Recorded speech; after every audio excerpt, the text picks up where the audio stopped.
एक बार एक बूढ़ी माँ को उसके बेटे ने एक वृद्धाश्रम में ले जाकर छोड़ा। इस माँ का ये वही इकलौता बेटा था जिसके लिए इस माँ ने जीवन भर संघर्ष किया। इस बेटे के लिए वो सब कुछ किया जो एक माँ को करना चाहिए या माँ कर सकती है।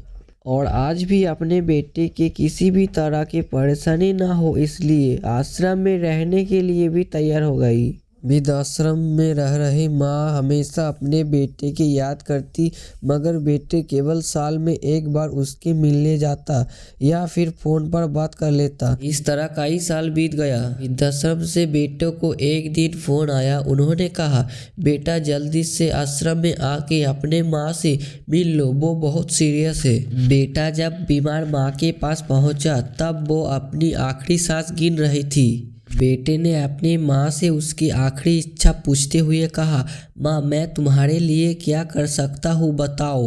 माँ ने कहा, बेटा इस आश्रम में गर्मी और मच्छर बहुत ज़्यादा है, यहाँ पर कुछ पंखे लगवा देना। फ्रिज ना होने के वजह से यहाँ पर हम बूढ़ों को कई बार भूखे पेट सोना पड़ता है क्योंकि किसी ने दिया हुआ खाना खराब होने से नहीं बचा पाते।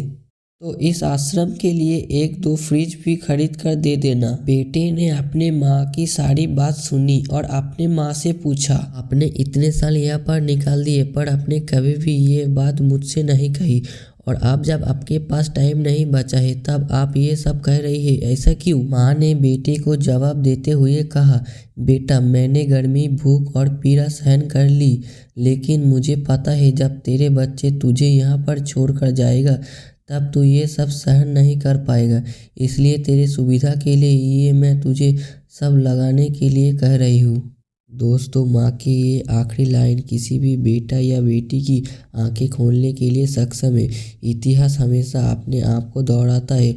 अगर आप चाहते हैं कि आपके साथ अच्छा व्यवहार हो तो आपको भी दूसरे के साथ वैसा ही व्यवहार करना पड़ेगा। ये कहानी आपको अच्छा लगा तो लाइक कर देना, और चैनल में नए हो तो चैनल को सब्सक्राइब करके बेल नोटिफिकेशन को ऑन पर सेट कर देना, क्योंकि ऐसे ही कहानियाँ हम लाते रहेंगे।